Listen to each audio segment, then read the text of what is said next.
بسم اللہ الرحمن الرحیم۔ السلام علیکم۔ زینب ٹی وی کے ناظرین، آج کے درس حدیث میں خوش آمدید۔ ناظرین اکرام، آج کے درس حدیث کا موضوع ہے نوجوانوں کو رسول اکرم صلی اللہ علیہ وآلہ وسلم کا پیغام۔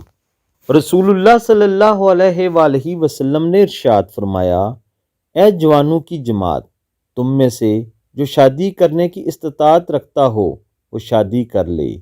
گاہوں کو جھکانے اور شرمگاہ کی حفاظت کرنے میں دوسری چیزوں کی نسبت بڑھ کر ہے، اور جو استطاعت نہ پائے خود پر روزے کو لازم کر لے، یہ اس کے لیے اس کی خواہش کو قطع کرنے والا ہے۔ صحیح مسلم۔ ناظرین اکرام، آپ سب نوجوانوں نے اس خوبصورت حدیث مبارکہ پر ضرور عمل کرنا ہے اور اپنی جوانیوں کو اور اپنی زندگی کو شیشے کی طرح صاف اور شفاف رکھنا ہے۔ اللہ تعالی ہم سب کو اس خوبصورت حدیث مبارکہ پر 100% عمل کرنے کی توفیق عطا فرمائے۔ آمین ثم آمین۔